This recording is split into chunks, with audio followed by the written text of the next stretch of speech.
రెండవ దాని గురించి మాట్లాడినట్లయితే సిపి అన్నాం. ఏమన్నా సిపి అన్నాం. సిపి అంటే ఏంటి? సిపి అంటే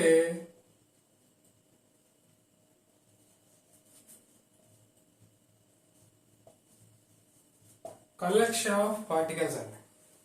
కలెక్షన్ ఆఫ్ పార్టికల్స్. మరి కలెక్షన్ ఆఫ్ పార్టికల్స్ అంటే ఏంటి? కలెక్షన్ ఆఫ్ పార్టికల్స్ అంటే ఏమీ లేదు. కలెక్షన్ ఆఫ్ పార్టికల్స్ అంటే ఏమి ఇచ్చాడు, మనకి ఏం కావాలి. కలెక్షన్ ఆఫ్ పార్టికల్స్ అంటే ఏమి ఇచ్చాడు, ఏం కావాలి. ఏమిచ్చాడు, ఏం అడిగాడు. వాడు ఏమిచ్చాడు, ఏం అడిగాడు, ఇదే కలెక్షన్ ఆఫ్ పార్టికల్స్. వాడు ఏమి ఇచ్చాడో ముందు, వాడి ప్రాబ్లం ఏదైతే ఇచ్చాడో ఒక టీచర్, ఆ ప్రాబ్లంలో ఏమి ఇచ్చాడో మనం వాటిని కలెక్షన్ చేయాలి, తీసుకోవాలి. తీసుకొని బయట రాయాలి. ఏమి ఇచ్చాడో వాడు రాయాలి. రాసిన తర్వాత అతను ఏం కావాలి అన్నది కూడా రాయగలిగాలి. ఈ రెండు మనం కలెక్షన్ చేయగలిగితే, ఏమిచ్చాడు, ఏం కావాలి, ఏం అడిగాడు అన్నది కలెక్షన్ చేయగలిగితే ప్రాబ్లం మనం సాల్వ్ చేయడానికి ఒక త్రోవ అనేది దొరుకుతుంది, ఒక వే అనేది దొరుకుతుంది. ఇది సెకండ్ వన్. ఇది ఇంపార్టెంట్ థింగ్ అండి. ఎనీ ప్రాబ్లం సాల్వ్ చేయాలంటే అందులో ఉన్నటువంటి పార్టికల్స్ కలెక్ట్ చేయాలి. వాడు ఏమి ఇచ్చాడు, ఏం అడిగాడు అన్నది మనం కలెక్షన్ చేయగలగాలి. మరి ఎందుకు కలెక్షన్ చేయాలి? ఏం అడిగాడు అన్నదాని గురించి తెలుసుకోవాలంటే మరి ఏం ఇచ్చాడు అన్నది ఎందుకు తెలుసుకోవాలి?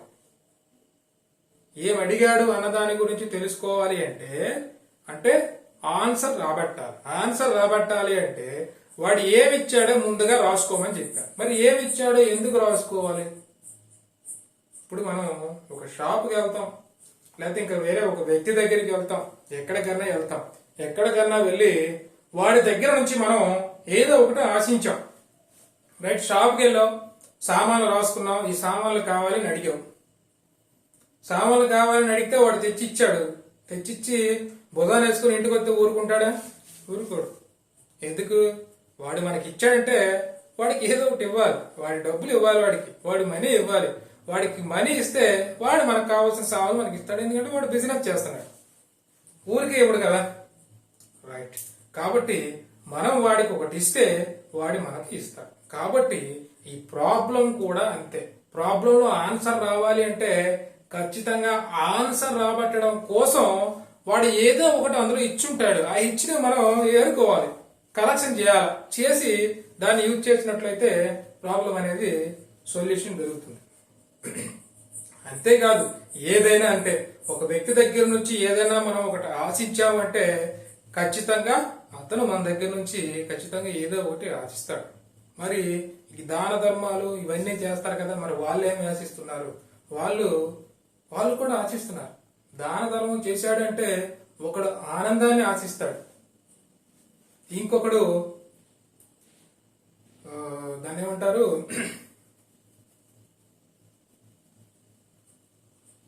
ఇంకొకడు పుణ్యాన్ని ఆశిస్తాడు, ఇంకొకడు ఫ్యాషన్ అనుకుంటాడు. దాన ధర్మాలు చేసేటప్పుడు ఒకడు ఆనందాన్ని ఆశిస్తాడు, ఒకడు పుణ్యాన్ని ఆశిస్తాడు, ఇంకొకడు దాన్ని ఫ్యాషన్ గా తీసుకుంటాడు. అంటే ఏదో ఒకటి ఆశిస్తున్నాడు. కాబట్టి ఆ ఏదైతే వే ఉందో దాని ప్రకారం ఆలోచించినట్లయితే ఒక ప్రాబ్లాన్ని మనం సొల్యూషన్ చెయ్యాలి అంటే కనుక కలెక్షన్ ఆఫ్ పార్టికల్స్ అనేది మెయిన్ పార్ట్. వాడు ఏమి ఇచ్చాడు, ఏం అడుగుతున్నాడు అన్నదాన్ని మనం ఒక్కసారి చూసుకోవాలి. మన కలెక్షన్ ఆఫ్ పార్టికల్స్ అంటే ఒక 2-3 ప్రాబ్లమ్స్ చూద్దాం, అందులో ఎట్లా అయింది. రైట్, ఏజెస్ కి సంబంధించి ఒక ప్రాబ్లం చూద్దాం. తండ్రి వయసు కుమారుని వయసులో 4 వారి ఇరువురి వయసుల లబ్ధం 196. 5 సంవత్సరాల తర్వాత వారి వయస్సుల నిష్పత్తి ఎంత? ఈ లెక్కలో చూసినట్లయితే ఏమిచ్చాడు? తండ్రి వయసు కుమారుని వయసుకు 4.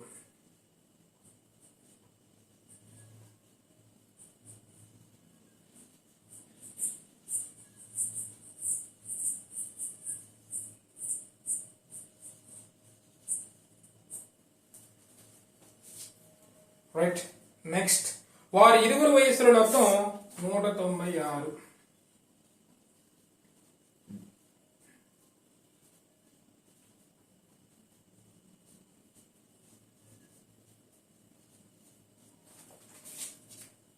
నెక్స్ట్ 5 సంవత్సరాల తర్వాత వారి వయసుల నిష్పత్తి ఎంత? ఇరువురు వయస్సుల, ఇది ప్రాబ్లం అండి.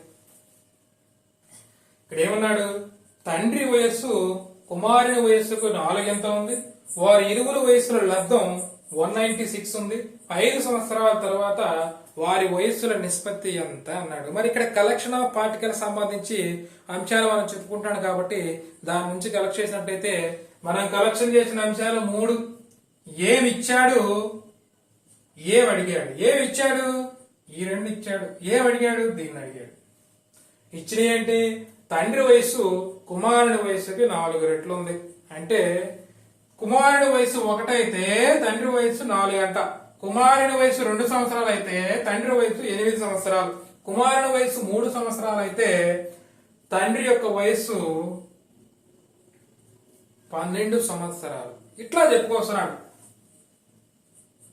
నెక్స్ట్ ఇంకేమన్నాడు, వారి ఇరువుల వయసుల లబ్ధం 196 అన్నాడు. తండ్రి వయసు 1, కొడుకు వయసు 1, తండ్రి వయసు 4 అయితే వారి ఇరువుల వయసు లబ్ధం ఎంత అవుతుంది, 4 అవుతుంది.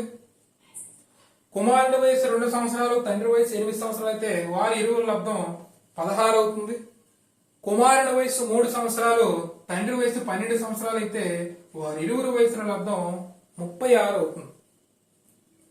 ఈ విధంగా చేస్తూ పోతే ఎంత ఇచ్చాడు, 196 అవ్వాలంట. రైట్. కలెక్షన్ ఆఫ్ పార్టికల్లో రెండో ఇచ్చినటువంటి అంశం ఏంటి, తండ్రి వయస్సుల లబ్ధము 196 అని చెప్తున్నాడు. రైట్. ఇదొక పాయింట్ క్యాచ్ చేశాం, ఇదొకటి గమనించాం. చివరిగా అడిగింది 5 సంవత్సరాల తర్వాత వారి వయస్సుల నిష్పత్తి ఎంత.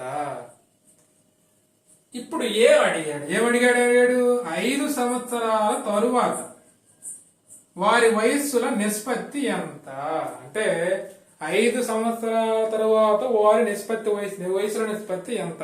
రైట్. ప్రస్తుతానికి మనం తండ్రి వయసు 12 సంవత్సరాలు తీసుకుందాం, కుమారుడి వయసు 3 సంవత్సరాలు తీసుకుందాం. ఇప్పుడు ఏం అడుగుతున్నాడు, 5 సంవత్సరాల తరువాత ఆఫ్టర్ 5 years తండ్రి కొడుకుల వయసుల నిష్పత్తి ఎంత అని అడుగుతున్నాడు. ఇప్పుడు 12 అయితే 5 సంవత్సరాల తర్వాత ఎంత అవుతుంది, 17 అవుతుంది. ఇప్పుడు కుమారుల వయసు 3 అయితే 5 సంవత్సరాల తర్వాత 8 అవుతుంది. వాళ్ళిద్దరి మధ్య నిష్పత్తి 17:8 అవుతుంది. ఇది అడిగాడు. 5 సంవత్సరాల తర్వాత వారి వయసుల నిష్పత్తి ఎంత. ఇది మనం రఫ్ గా ఏమి ఇచ్చాడు, ఏమి కలెక్ట్ చేయాలి, ఏం అడిగాడు అన్నదాని గురించి ఒకసారి విశ్లేషణ చేస్తే ఈ అంశాలన్నీ మన మైండ్ లో రావాలని ఇన్ని తిరగాలి. ప్రాబ్లం చదివిన వెంటనే ఇవన్నీ మనకు తిరగాలి. మన మైండ్ లో ఇవన్నీ తిరగలిగిన నాడే ప్రాబ్లం అనేది మనం ఈజీగా చేయగలుగుతాం. ఇది ప్రాబ్లం చేసే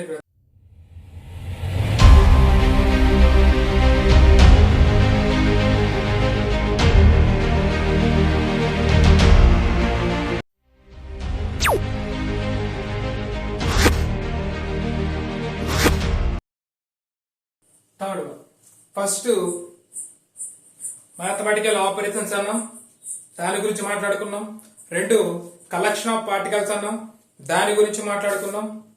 3వది వచ్చేటప్పటికి DP and IP. DP and IP. మరి డిపి అండ్ ఐపి అంటే ఏంటి? ఇది డైరెక్ట్ ప్రపోర్షనల్, రెండోది ఇన్వర్స్ ప్రపోర్షనల్. అంటే తెలుగులో మాట్లాడుకున్నట్లయితే అనులోమానుపాతం, ఇది విలోమానుపాతం. ఇప్పుడు మనం చెప్పుకున్నటువంటి 3 అంశాల్లో మోస్ట్ ఇంపార్టెంట్ థింగ్, చాలా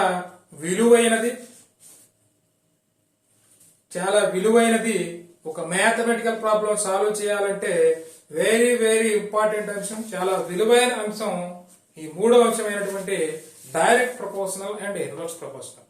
అంటే అనులోమానుపాతం అండ్ విలోమానుపాతం. మాక్సిమం ప్రాబ్లమ్స్ అన్ని కూడా ఈ అనులోమానుపాతం విలోమానుపాతం మీదే డిపెండ్ అయి ఉంటాయి. అక్కడ ఏం జరుగుతుందో అన్నది గమనించాలి. అనులోమానుపాతం జరుగుతుందా విలోమానుపాతంలో జరుగుతుందా అన్నది ఒక్కసారి మన మైండ్లోకి రావాలి. వచ్చినప్పుడు మనం కరెక్ట్గా వెళ్తాం, లేదంటే తప్పు చేయడానికి అవకాశం ఉంటుంది. ఇందాక ఏదైతే పద్మాసనం చెప్పుకున్నామో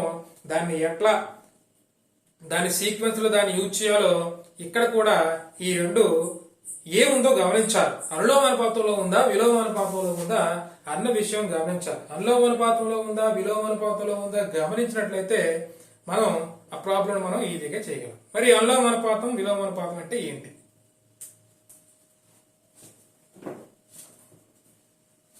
ఈ అనులోమానుపాతం విలోమానుపాతం అంటే ఏంటి? అనులోమానుపాతం విలోమానుపాతం అంటే ఏంటంటే ఫస్ట్ మనం అనులోమానుపాతం గురించి చూద్దాం. అనులోమానుపాతం గురించి చూసినట్లయితే ఒకే వైపు ప్రవహిస్తున్నటువంటి రెండు నదులు, ఏం మాట్లాడుతున్నాం? ఒకే వైపు ప్రవహిస్తున్నటువంటి రెండు నదులు ఒకే వైపు వెళ్తున్నాయి. రెండు నదులు ఒకే వైపు వెళ్తున్నాయి. ఇక్కడ నుంచి ఒక నది ఇట్లా నీరు ప్రవహిస్తా ఉంది, ఇక్కడ నుంచి ఇంకొక నది ఇట్లా ప్రవహిస్తా ఉంది. లేదా ఇంకొక ఎగ్జాంపుల్ చూసినట్లయితే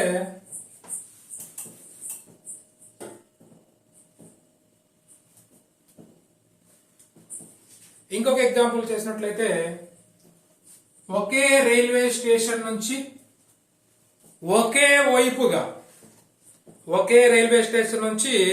ఒకే వైపుగా బయలుదేరినటువంటి రెండు ట్రైన్లు. రైట్, ఇక్కడ మనం విజయవాడ రైల్వే స్టేషన్ లో కోనార్క్ ఎక్స్ప్రెస్ బయలుదేరింది విశాఖపట్నం వైపుగా. దాని తరువాత అదే విజయవాడ రైల్వే స్టేషన్ నుంచి ఫలక్నామా ఏదైతే ఉందో అది బయలుదేరింది, అది కూడా విశాఖపట్నం వైపుగా. రైట్, ఇప్పుడు చూడండి, ఇక్కడ రెండు ఎక్స్ప్రెస్ ట్రైన్స్ ఉన్నాయి. ఒకటి కోనార్క్ ఉంది, ఒకటి ఫలక్నామా ఉంది. రెండు కూడా విజయవాడలో బయలుదేరి విజయవాడ వైపుగా పోతున్నాయి. అంటే రెండు ఒకే రైల్వే స్టేషన్ లో బయలుదేరి రెండు ఒకే వైపు పోతున్నాయి.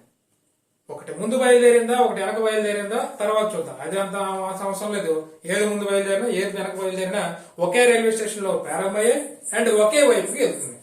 ఈ రెండు ఎట్లా ఉంటాయంటే అనులోమానుపాతంలో ఉన్నాయని చెప్తాం. ఎట్లా? ఈ రైల్వే స్టేషన్ నుంచి కోనార్క్ ఎక్స్ప్రెస్ ఎంత దూరంలో ఉంది? ఒక 20 కిలోమీటర్ల దూరం వెళ్ళింది. ఈ ఎక్స్ప్రెస్ ఏమవుతుంది? ఇది ఒక 15 కిలోమీటర్లు వెళ్ళింది. అంటే ముందు వెళ్ళిన ట్రైన్ దూరం పెరుగుతుంటే రెండింటికి ఒకే వేగం అండి, మర్చిపోవద్దు. మళ్ళీ వేగం మారితే మళ్ళీ తగ్గింది ఇది పెరిగింది అని అనొద్దు. ఇక్కడ ఏం మాట్లాడుతున్నాం? జస్ట్ చిన్న కాన్సెప్ట్. ఇక్కడ ట్రైన్లు,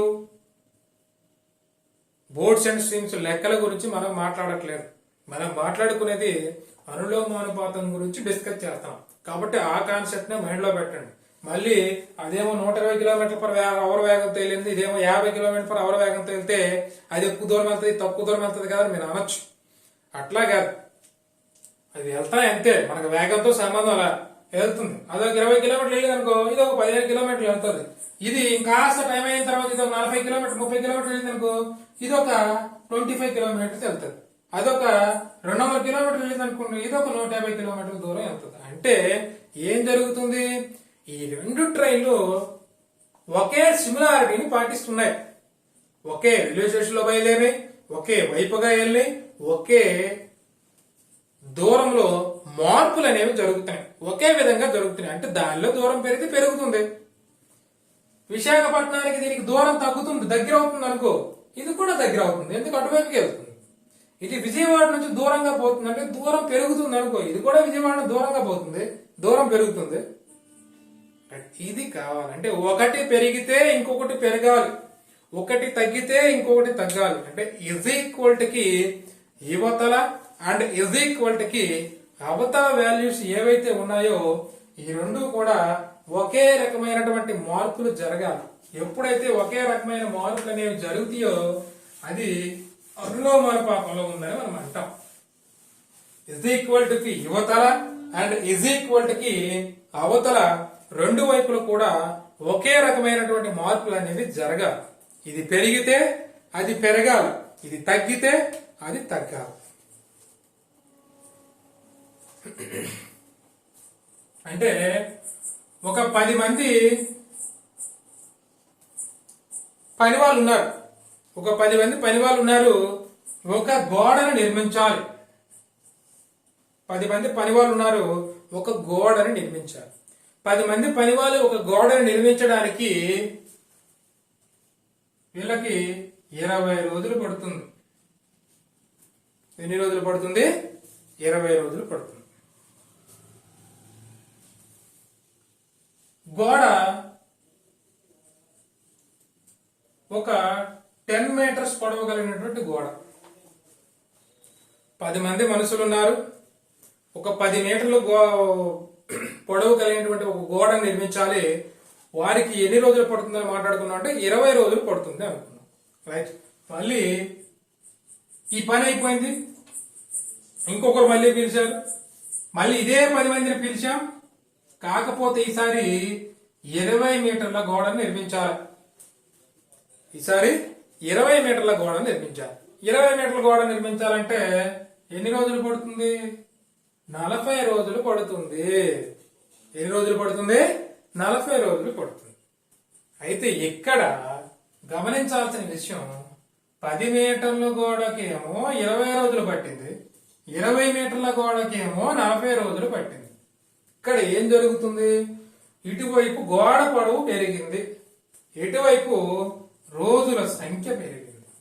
కాబట్టి ఈ రెండు అనులోమానుపాతంలో ఉన్నాయి, దట్ ఈజ్ డైరెక్ట్ ప్రపోర్షన్ లో ఉన్నాయని మనం మాట్లాడుకోవచ్చు. ఒక్కసారి గమనించండి, 10 మంది మనుషులేమో 10 మీటర్ల గోడ కట్టడానికి 20 రోజులు పట్టింది.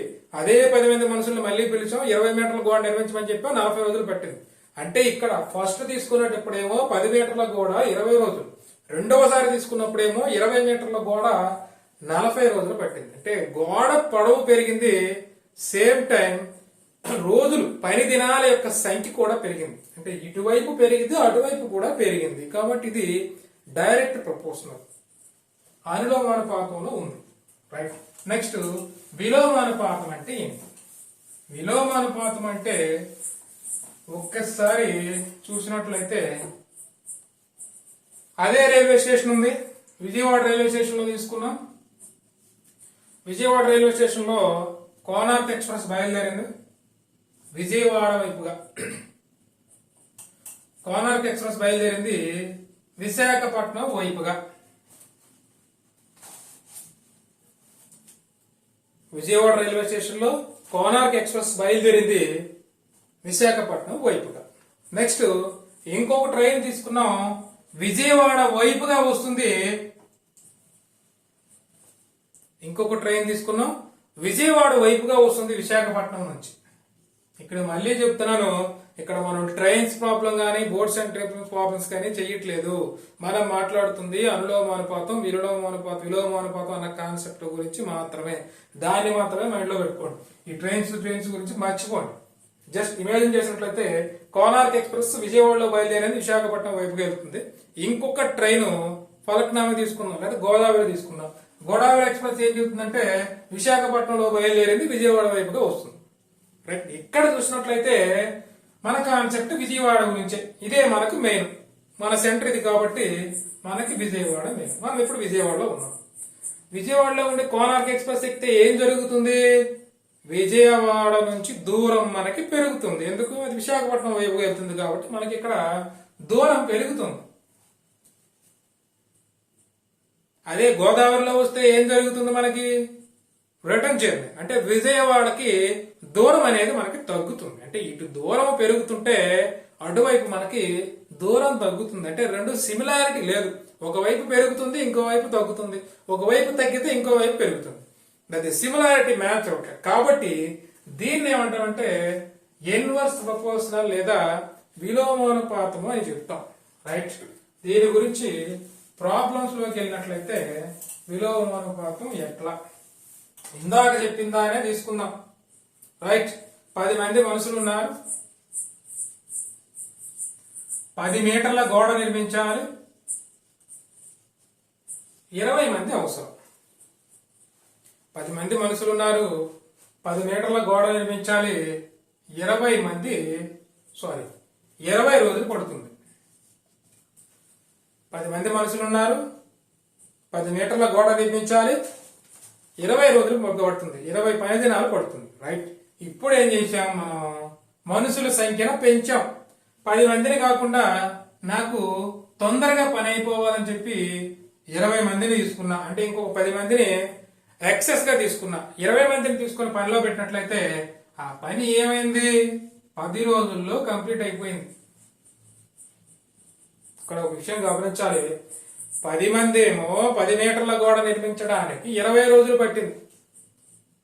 టైం టేకన్ అవుతుంది, టైం వేస్ట్ అవుతుందని చెప్పి నేనేం చేశాను, ఆ 10 మందితో కాకుండా ఇంకొక 10 మందిని ఎక్సెస్ గా పనిలో పెట్టుకుని 20 మందితో చేయించా. పని ఏమైంది, 10 రోజుల్లో కంప్లీట్ అయిపోయింది. అంటే తొందరగా అయింది. ఇక్కడ ఏం జరిగింది, 10 మంది పని చేస్తే ఏమో 20 రోజులు పట్టింది, 20 మంది పని చేస్తే ఏమో 10 రోజులు పట్టింది. అంటే ఇక్కడ మనుషుల సంఖ్య పెరిగితే ఇక్కడ రోజుల సంఖ్య, పని దినాల సంఖ్య తగ్గింది. ఇందాక లెక్కలో అనులోమానుపాతంలో ఏం జరిగింది, గోడ పొడవు పెరిగింది, సేమ్ టైం పని దినాలు పెరిగినాయి.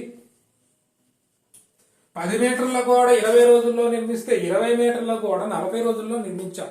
అంటే గోడ పొడవు పెరిగింది, గోడ పొడవు పెరగడంతో పని దినాల సంఖ్య పెరిగింది. అంటే సిమిలారిటీ జరిగింది, యువతల పెరిగింది, అవతల పెరిగింది.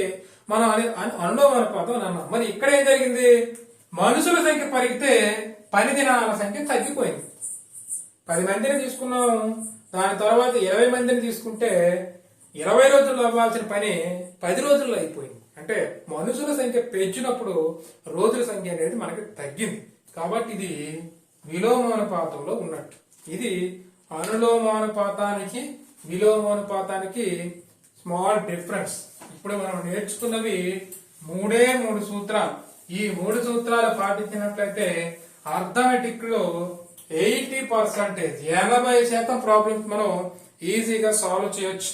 మనం ఒకటి ఏం మాట్లాడుకున్నాం, మ్యాథమెటికల్ ఆపరేషన్స్ అన్నాం, 2 కలెక్షన్ ఆఫ్ పార్టికల్స్ అన్నాం, 3 డిపి అండ్ ఐపి అన్నాం. DP and IP, direct proportional and indirect proportional అన్నాం. ఈ 3 సూత్రాలు మనం తప్పకుండా పాటించినట్లయితే 80% అండి, 80% అర్థమెటిక్ ప్రాబ్లమ్స్ మనం ఈజీగా సాల్వ్ చేయొచ్చు. వీటి మీద డిపెండ్స్ ఏంటో ఎంతగా మించి ఇంకా డిపెండ్స్ అవ్వాల్సిన పని లేదు. మరి మ్యాథమెటికల్ ఆపరేషన్స్ లో చెప్పుకున్నాం, కొన్ని ఫార్ములాస్ తీసుకోవాలి, కొన్ని షార్ట్ కట్స్ యూజ్ చేయాలి, అలాగే ఆపరేషన్స్ అనేవి యూజ్ చేయాలి. నెక్స్ట్ రెండోది వచ్చేసి కలెక్షన్ ఆఫ్ పార్టికల్స్, ఏం జరుగుతుంది, ఏం ఇచ్చాడు, ఏం మన దగ్గర నుంచి ఆశిస్తున్నాడు అన్నది ఒకటి చూసుకోవాలి. తర్వాత direct proportional and indirect proportional ఏది ఉన్నదో ఒక్కసారి గమనించాలి. ఈ 3 విషయాలు మనం గమనించినట్లయితే మ్యాథమెటికల్ ఆపరేషన్స్ అనేవి సింపుల్ గా 80% ప్రాబ్లమ్స్ మనం సాల్వ్ చేయొచ్చు. ఒకసారి కొన్ని ఎగ్జాంపుల్స్ చూద్దాం, ఏం జరుగుతుంది ఏంటని. కొన్ని చాప్టర్ల నుంచి కొన్ని ఎగ్జాంపుల్స్ తీసుకుందాం. ఇందాక మాట్లాడుకున్నది ఏంటి, ఇందాక ఒక ప్రాబ్లం చెప్పాం, కలెక్షన్ ఆఫ్ పార్టికల్ చెప్పినప్పుడు తండ్రి వయస్సు కుమారుని వయస్సుకు 4 అన్నాడు. అంటే కుమారుని వయస్సు 1 year అయితే తండ్రి వయస్సు 4 years అన్నాం. అంటే ఈ 2 తండ్రి వయస్సు మరియు కుమారుని వయస్సుల నిష్పత్తి ఎంత ఉంది, 4:1.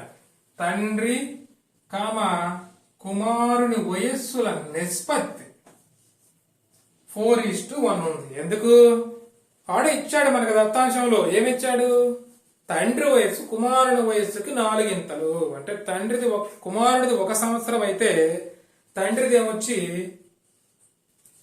4 సంవత్సరాలు. కుమారుడు 1 సంవత్సరం అయితే తండ్రిది 4 సంవత్సరాలు.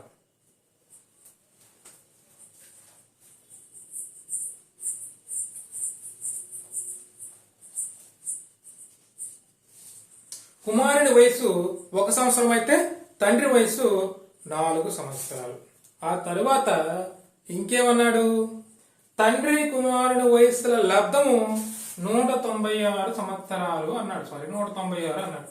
తండ్రి వయసులో కుమారుడు లబ్ధం. సారీ, తండ్రి కుమారుని వయసులో లబ్ధం.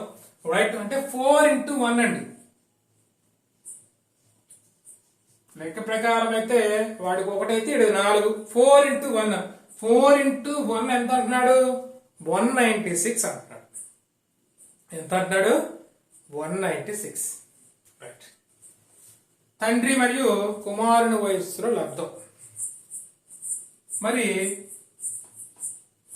1 into 1 ఎంత? ఇక్కడ నిష్పత్తి ఉంది కాబట్టి మనం ఇలా తీసుకుంటాం. మల్టిఫికేషన్ ఉంది, ఆడు లబ్ధం ఇచ్చాడు కాబట్టి ఈ విధంగా చేస్తున్నాం. చిన్నది ఏం అవసరం లేదు, కొద్దిగా మైండ్ పెడితే అర్థమైపోద్ది. 4 into 1 196 అయితే 1 into 1 ఎంత? ఇదేమవుతుంది? 4 4 16, 4 9 36. రైట్, అంటే 1 ఎంత అవుతుంది? √49 అవుతుంది. √49 అంటే 7. అంటే ఇక్కడ 1 is 7. అంటే కుమారుని వయసు వచ్చింది 7 సంవత్సరాలు. కుమారుని వయసు 7 సంవత్సరాలు అయితే తండ్రిది ఎంత? 4 4 7 28 సంవత్సరాలు. మరి లెక్కలో ఏమడిగాడు? 5 సంవత్సరాల తరువాత, ఆఫ్టర్ 5 years, ఆఫ్టర్ 5 years తండ్రి మరియు కుమారుని వయసుల నిష్పత్తి ఎంత? మరి నిష్పత్తి కావాలంటే ముందు వయసులు కావాలి కదా. ఏ వయసులో? 5 సంవత్సరాల తర్వాత కావాలి. ఇవి మనకి ప్రస్తుత వయస్సులు కాబట్టి 7కి ఇక్కడ 5 కలపాలా, ఇక్కడ 5 కలపాలా. 7కి 5 కలిపినట్లయితే ఇది 12 అవుతుంది. అండ్ ఇది 28 + 5 33. ఇది తండ్రిది, ఇది కుమారుడిది. అంటే 5 years తర్వాత తండ్రి వయసు 33 సంవత్సరాలు, కుమారుడి వయస్సు 12 సంవత్సరాలు. వారి ఇరువురు నిష్పత్తి ఎంత అన్నారు కాబట్టి 33:12 పోతే 3 11 33, 3 4 12, 11:4 అండి. ఒకసారి గమనించారా ఏం జరిగిందో? తండ్రి మరియు కుమారుని వయస్సుల నిష్పత్తి మనం కట్టాం 4:1. ఎట్లా వచ్చింది? కుమారుని వయస్సుకి తండ్రి వయస్సు 4 అన్నాడు కాబట్టి కుమారుని వయసు 1 సంవత్సరం అయితే తండ్రి వయసు 4 సంవత్సరాలు. కుమారుని వయసు 2 సంవత్సరాలు అయితే తండ్రి వయసు 8 సంవత్సరాలు. కుమారుని వయసు 3 సంవత్సరాలు అయితే తండ్రి వయసు 12 సంవత్సరాలు. మరి నిష్పత్తి ఎంత? 12:3, 3 1 3, 3 4 12, 2:8, 2 1 2, 2 4 8, 4:1. తండ్రి కుమారుని వయసుల ప్రస్తుత నిష్పత్తి 4:1. తరువాత తండ్రి మరియు కుమారుని వయస్సుల లబ్ధము 196 కాబట్టి 4 into 1 ఇక్కడ 196 అయ్యింది.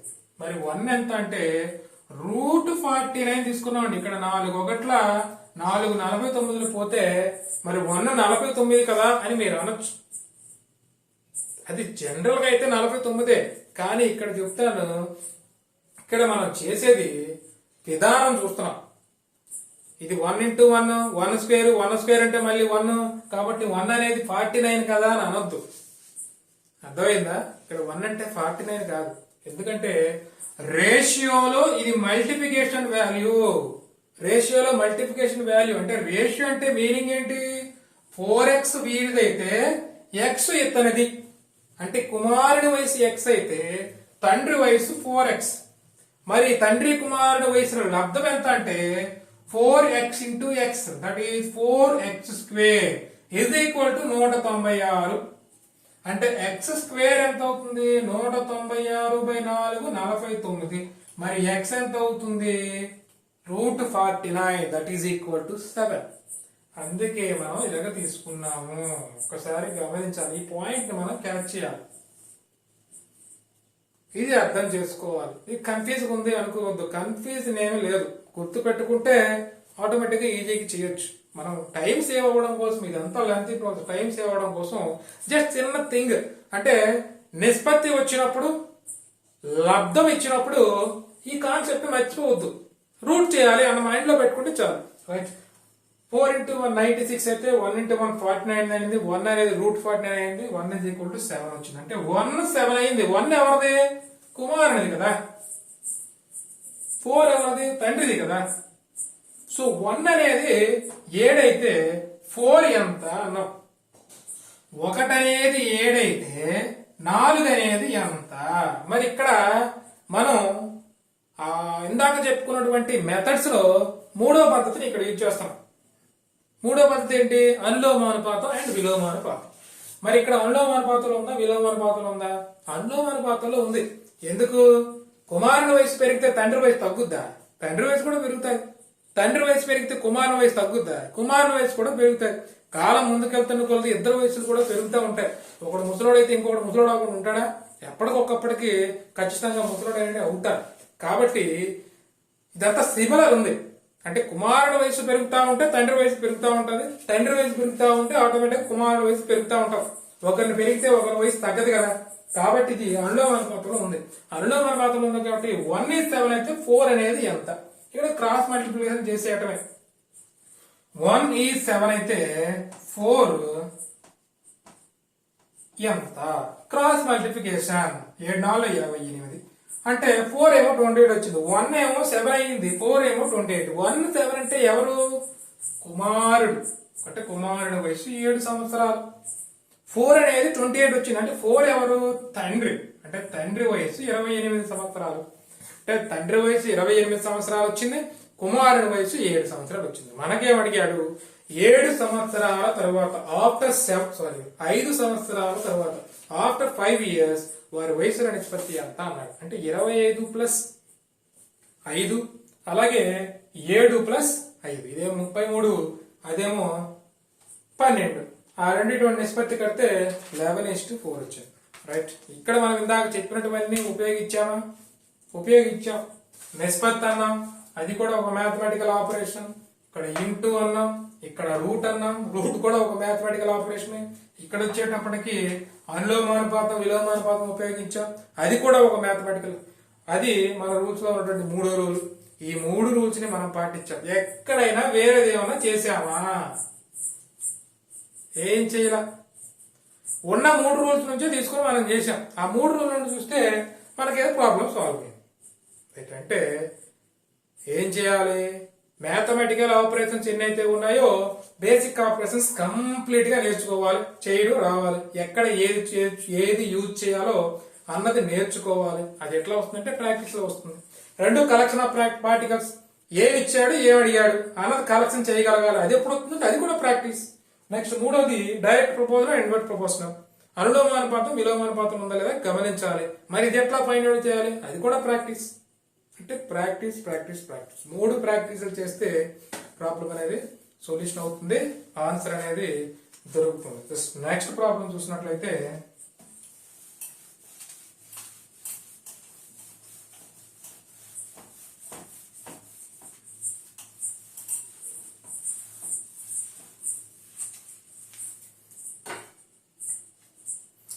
ఇదే ఏజ్ సంబంధించి ఇంకో ప్రాబ్లం చూద్దాం. ఏబిసిల వయస్సులు మొత్తం 93 సంవత్సరాలు. రైట్. ఏ కామ బి కామ సి అనే ముగ్గురు ఉన్నారండి. ఈ ముగ్గురు వయస్సులు మొత్తం 93 సంవత్సరాలు. 10 సంవత్సరాల క్రితం వారి వయస్సుల నిష్పత్తి 2:3:4. అయినా సి యొక్క ప్రస్తుత వయసు ఎంత?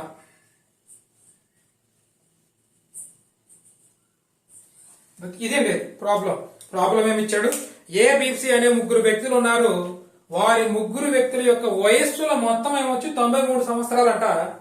నెక్స్ట్ 10 సంవత్సరాల బ్యాక్ క్రితము 10 సంవత్సరాల క్రితము వారి ముగ్గురు వయసుల నిష్పత్తి 2:3:4 అని అన్నాడు. అయితే సి యొక్క ప్రస్తుత వయస్సు ఎంత? 3వ వ్యక్తి ఎవరైతే ఉన్నారో అతని యొక్క ప్రెజెంట్ ఏజ్ ఎంత అని అడుగుతాడు. మరి ప్రెజెంట్ ఏజ్ కావాలి. ప్రెజెంట్ ఏజ్ కావాలంటే ప్రెజెంట్ నిష్పత్తికి వస్తే ప్రెజెంట్ ఏజ్ అనేది వస్తుంది. ఎందుకు నిష్పత్తి తీసుకోవాలి అంటే అందులో నిష్పత్తులు ఉన్నాయి కాబట్టి ఇది రేషియోస్ రిలేటెడ్ ప్రాబ్లం. ఇది నిష్పత్తులు ఉన్నాయి కాబట్టి రేషియోస్ రిలేటెడ్ ప్రాబ్లం. ప్రస్తుత వయసు అడిగాడు అంటే ఇక్కడ ఏమి ఇచ్చాడు? 10 సంవత్సరాల క్రితం నిష్పత్తి ఇచ్చాడు, ప్రస్తుత వయసు ఎంత అంటున్నాడు.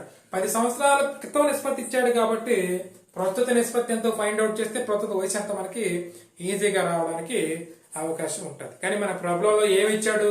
Collection of particles. ఏం కలెక్ట్ చేశాం? ఏబిసిల యొక్క మొత్తం వయసు 93 సంవత్సరాలు అంటే ప్రెజెంట్. తర్వాత 10 years బ్యాక్ 10 సంవత్సరాల క్రితం వారి వయసుల నిష్పత్తి 2:3:4. రైట్.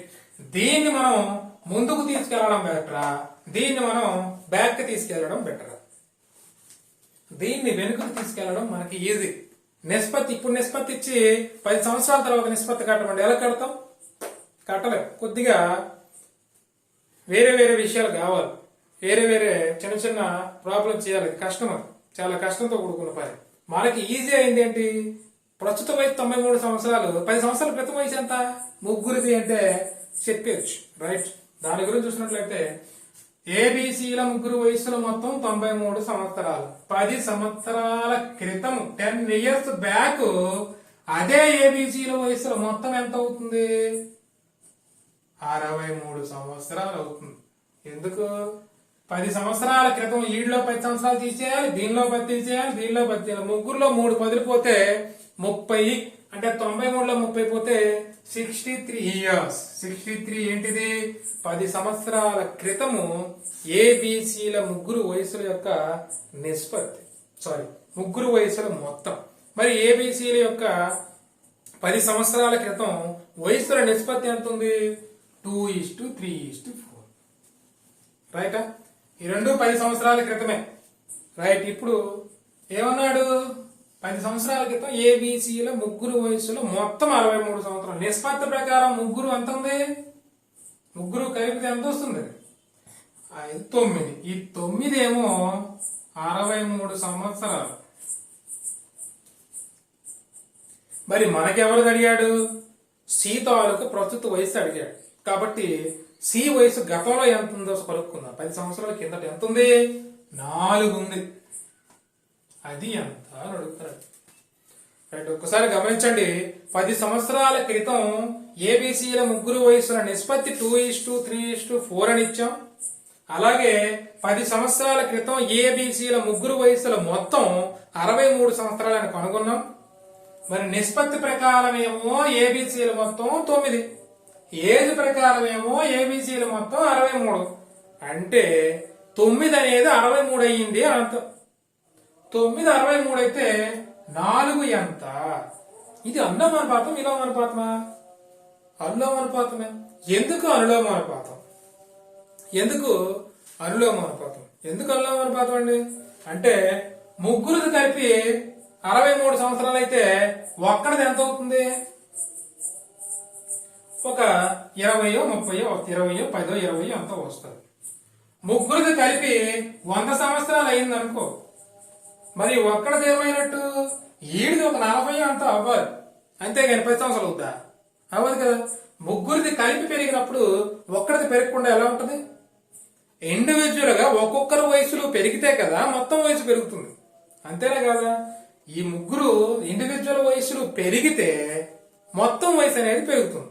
అంటే ఇది సిమిలారిటీ పాటిస్తుంది. అంటే అనులోమానుపాతంలో ఉంది.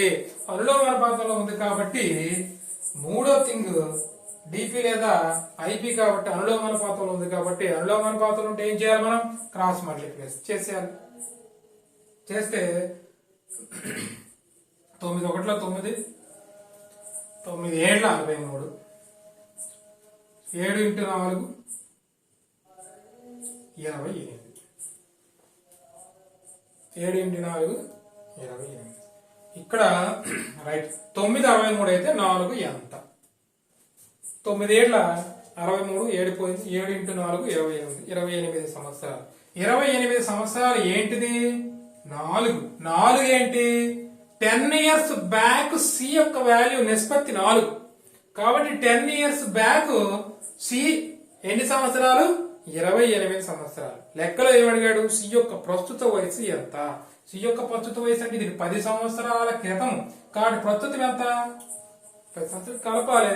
దాన్ని బట్టి 38 సంవత్సరాలు. రైట్. ప్రస్తుత వయసు సి యొక్క వయసు ఎంత?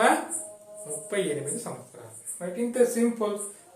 ఒక్కసారి ఈ అనులోమానుపాతంలో ఉన్నటువంటి ప్రాబ్లం సింపుల్ చేసిన గురించి చూద్దాం. సింప్లిఫికేషన్. డైరెక్ట్ ప్రపోజల్ వస్తే, అనులోమానుపాతం వస్తే సింప్లిఫికేషన్ ఎట్లా? ఏం లేదు, ఇక్కడ ఎక్స్ వై అయితే ఏ ఎంత అనేది మనకు అనులోమానుపాతంలో జరిగేది. ఎక్స్ వై అయితే ఏ ఎంత అనేది మనకి అనులోమానుపాతంలో జరుగుతుంది. ఇక్కడ క్రాస్ మల్టిప్లికేషన్ జరుగుతుంది. క్రాస్ మల్టిప్లికేషన్ జరుగుతుంది అంటే ఈ రెండు భాగించబడతాయి, ఈ రెండు వాల్యూస్ భాగింపబడతాయి.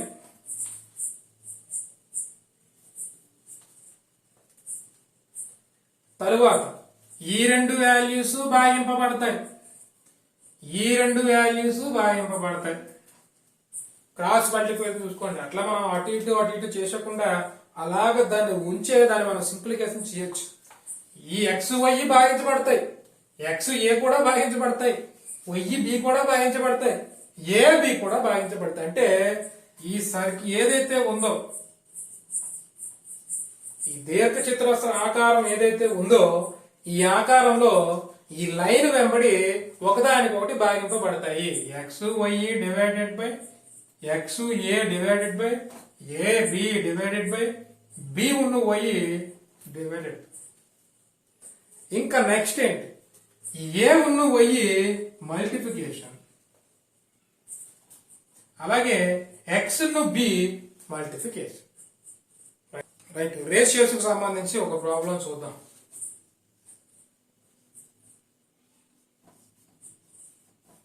ఇందాక ఏజెస్ సంబంధించి చూసాం, ఇప్పుడు రేషియోస్ సంబంధించి చూసాం. మొత్తం రూపాయలలో పి కామా క్యూ కామా ఆర్లకు 2:3:5 నిష్పత్తిలో పంచబడిన పి కామా ఆర్ల మొత్తం ఓటా క్యూ కంటే 4,000 రూపాయలు ఎక్కువ అయినా ఆర్ ఓటా ఎంత? అక్కడ కొంత సమ్ ఆఫ్ అమౌంట్ ఉందండి. ఆ సమ్ ఆఫ్ అమౌంట్ ని ఏం చేస్తారంటే పి కామా క్యూ కామా ఆర్ల ముగ్గురు ఒక నిష్పత్తిలో పంచుకుంటున్నారు. ఏ నిష్పత్తిలో పంచుకుంటున్నారంటే 2:3:5 2:3:5 అనే నిష్పత్తిలో ఈ ముగ్గురు కొంత సమ్ ఆఫ్ అమౌంట్ ని పంచుకుంటున్నారు. నెక్స్ట్ ఏం ఇచ్చాడు, పి కామా ఆర్ల మొత్తం ఓటా క్యూ కంటే 4,000 రూపాయలు అదనము. రైట్, ఇది పి క్యూ ఆర్ అండి. నెక్స్ట్ ఏమన్నాడు, పిఆర్ల మొత్తం, పి కామా ఆర్లకు వచ్చే డబ్బులు క్యూ కంటే 4,000 రూపాయలు అదనం అంట. అంటే క్యూకి 4,000 రూపాయలు కలిపితే పికి ఆర్లో కలిపినటువంటి మొత్తం అమౌంట్ అనేది వస్తుంది. వస్తే ఆర్ యొక్క వాటా ఎంత అని అడుగుతున్నాడు, ఈ ఆర్ తాలూకు వాటా ఎంత అని అడుగుతున్నాడు. రైట్, ఒక్కసారి గమనించినట్లయితే పి కామా క్యూ కామా ఆర్ల అమౌంట్ ఏ నిష్పత్తిలో పంచుకున్నారు, 2:3:5 నిష్పత్తిలో పంచుకున్నారు. ఇక్కడ పిఆర్ల మొత్తం క్యూ కంటే 4,000 ఎక్కువ. అంటే పిఆర్ కలిపి క్యూ తీస్తే ఎంత రావాలి, 4,000 రూపాయలు రావాలి. పికి ఆర్కి వచ్చిన డబ్బుల్లో క్యూకి వచ్చిన డబ్బులు తీసేస్తే 4,000 రావాలి. పికి ఆర్కి వచ్చిన డబ్బులు ఎంత, 2 + 5 అంటే 7. క్యూకి వచ్చిన ఎంత, 3 తీసేస్తే ఎంత, 4. అంటే ఈ 4 దేనికి సమానం, 4,000 రూపాయలకి సమానం. అదే కదా చెప్పాడు. ఏం చెప్పాడు, పిని ఆర్ని కలిపి క్యూ తీసివేస్తే 4,000 రూపాయలు వస్తుంది అన్నాడు. మనం ఇక్కడ అదే చేసాం, పిని ఆర్ని కలిపాం, క్యూని తీసాం. ఇది పి + ఆర్, ఇది క్యూ. తీసివేస్తే 4 వచ్చింది. ఆ 4 ఏంటి, 4,000. 4,000 అయితే మనకేమడిగాడు, ఆర్ యొక్క వాల్యూ ఎంత, ఆర్ వాల్యూ ఎంత, 5. కాబట్టి 5 ఎంత, 4,000 అయితే 5 ఎంత అవుతుంది, 5,000 అవుతుంది. 4,000 అయితే 5,000 అవుతుంది, 5,000. అంటే ఆర్ యొక్క వాటా ఎంత అండి, 5,000 రూపాయలు. సింపుల్. నెక్స్ట్,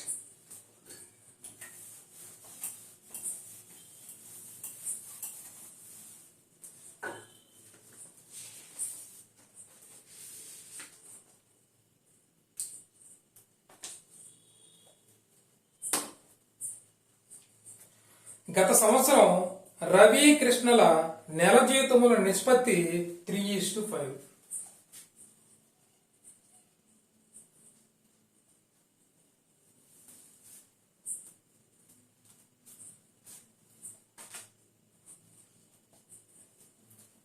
ఇది ఎప్పుడు చెప్తారండి? గత సంవత్సరం రవి కృష్ణల నెల జీతముల నిష్పత్తి 3:5. ఇది గత సంవత్సరం.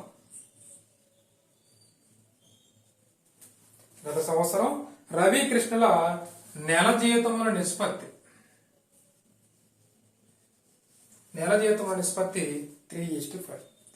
గత సంవత్సరం ప్రస్తుత సంవత్సరం వారి వ్యక్తిగత జీతాల నిష్పత్తి.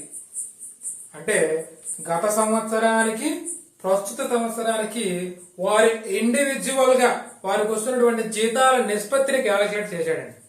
గత సంవత్సరానికి ప్రస్తుత సంవత్సరానికి వారి ఇండివిజువల్ శాలరీస్ జీతాల యొక్క నిష్పత్తిని ఇస్తున్నాడు. అంటే ఫస్ట్ టైం ఇచ్చాడు రవిది ఇచ్చాడండి. రవిది గత సంవత్సర జీతం, ప్రస్తుత సంవత్సర జీతం. అలాగే కృష్ణ గత సంవత్సర జీతం, ప్రస్తుత సంవత్సర జీతం. రవిది గత మరియు ప్రస్తుత సంవత్సరాల జీతం నిష్పత్తి 2:3 అన్నాడు.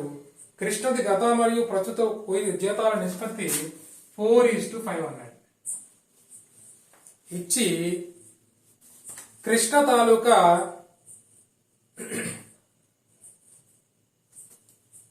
ప్రస్తుతం వారి మొత్తం నెల జీతం 1,29,000. ఏమిచ్చాడు?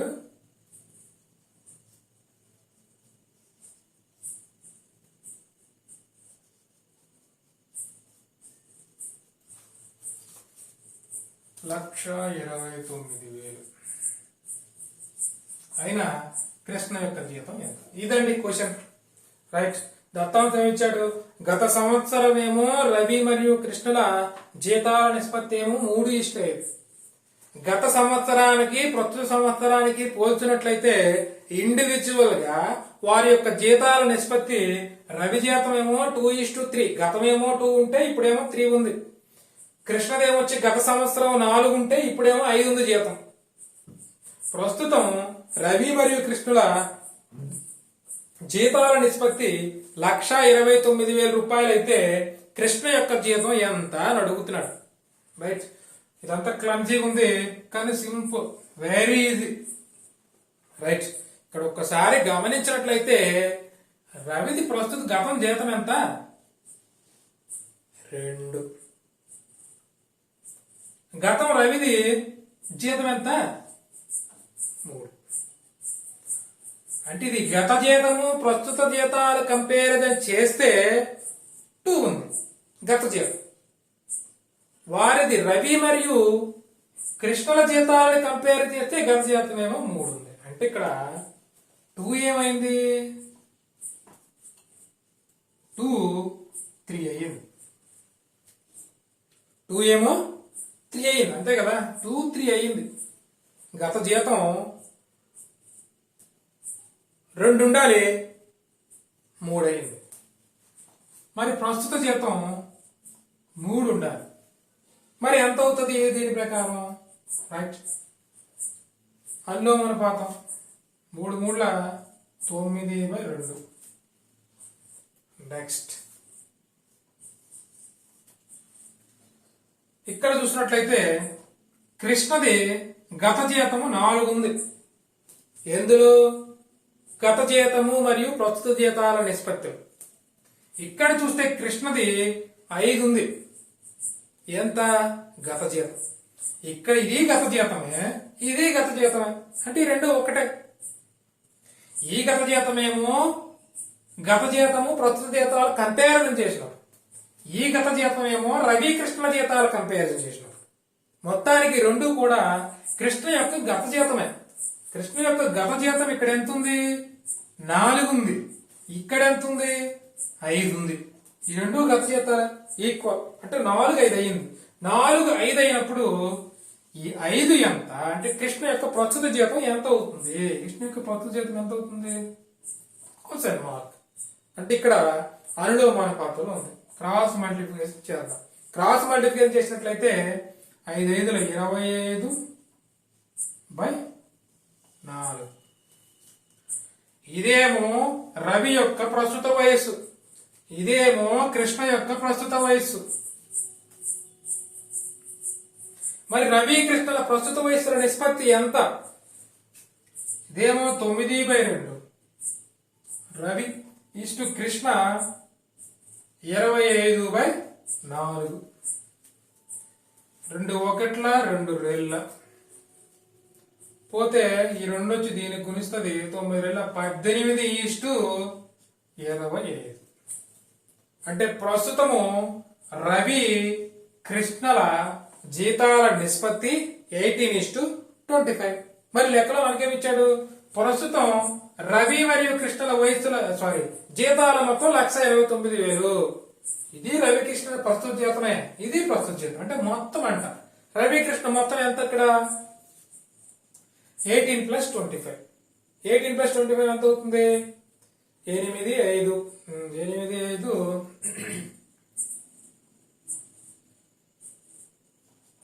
43. ఎంత అవుతుంది? 43. 43 ఏమో 1,29,000 రూపాయలు. ప్రస్తుతం కృష్ణ జీతం ఎంత? 25 క్వశ్చన్ మార్క్. ఇక్కడ క్రాస్ మల్టిప్లికేషన్ చేయాలి. ఇక్కడ క్రాస్ మల్టిప్లికేషన్ చేస్తే 1,29,000 × 25/43. ఇది సింప్లిఫికేషన్ చేస్తే ఎంతైతే వస్తుందో అదే మనోడి యొక్క జీతం. ఎవరు? కృష్ణ యొక్క ప్రస్తుత జీతం. ఎంత కొద్ది క్లమ్జీగా ఉంది కానీ చిన్నగా పొరపెట్టాలి. ఇక్కడ ఏం చేయాలి మనం? ఇక్కడ ఒక అనులోమానుపాతం, ఇక్కడ ఒక అనులోమానుపాతం, ఇక్కడ ఒక అనులోమానుపాతం, ఇక్కడ ఒక రేషియో, అక్కడ ఒక రేషియో చేస్తాం. జస్ట్ అంతే, ఇంకేం లేదు. కాకపోతే చిన్న కాన్సెప్ట్ మన మైండ్ లో పెట్టుకోవాలి. ఇక్కడ గత సంవత్సరం రవి కృష్ణల జీతాల నిష్పత్తి 3:5. ఇక్కడికి వచ్చేటప్పటికి ఇండివిజువల్ గా గత జీతానికి ప్రస్తుత జీతానికి కంపారిజన్. ఇక్కడ ఎంత? 2:3. కృష్ణది ఎంత? 4:5. ఈ గత జీతం 2, ప్రస్తుత జీతం 3. కృష్ణది గత జీతం 4, ప్రస్తుత జీతం 5. ఇక్కడ గత జీతం రవిది 3, గత జీతం కృష్ణది 5. ఇది గత జీతం రవిది 2. 2 3 అయితే 3 ఎంత? అలాగే 4 5 అయితే 5 ఎంత? ఈ 2 ప్రస్తుత జీతాలు రవి కృష్ణది. ఆ ప్రస్తుత జీతాల నిష్పత్తి 18:25 వచ్చింది. మొత్తం ఎంత అన్నాడు? 1,29,000. అంటే 18 + 25 అంటే 43.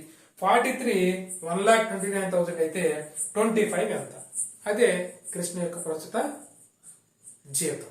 That simple.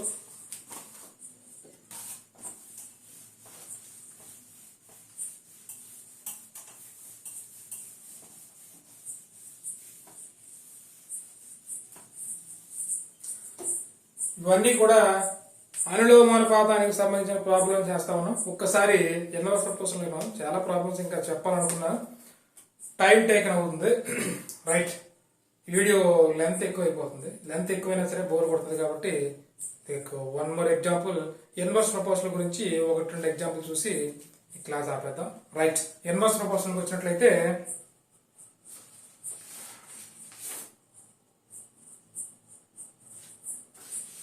Right, profit and loss గురించి చూద్దాం. ప్రాఫిట్ అండ్ లాస్ లోకి వెళ్తే ప్రాఫిట్ అండ్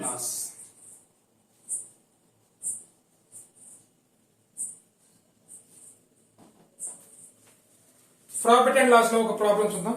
ఒక వర్తకుడు ₹1 20 చాక్లెట్లు చొప్పున ఖరీదు చేస్తూ ₹1 ఎన్ని చాక్లెట్లు అమ్మిదలిచినా అతనికి 25% లాభం వచ్చును.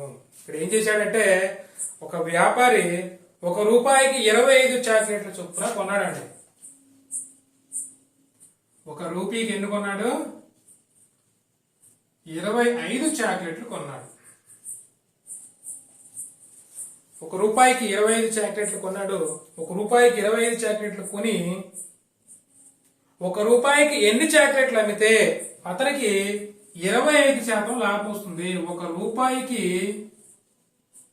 ఎన్ని చాక్లెట్లు అమ్మితే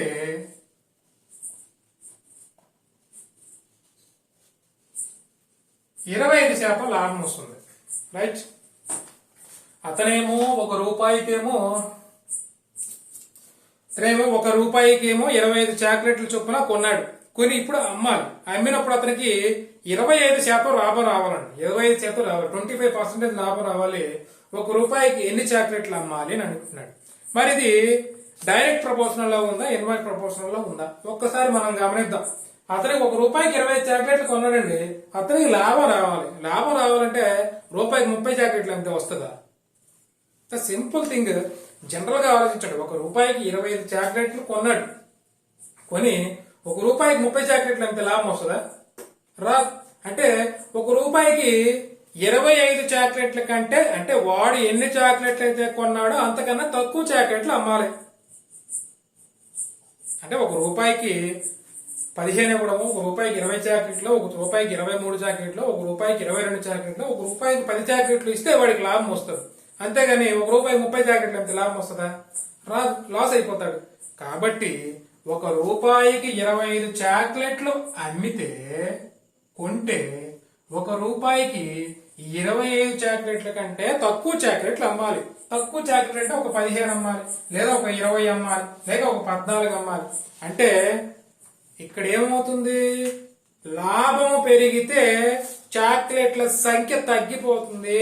అంటే లాభం రావాలి, గెయిన్ అవ్వాలి.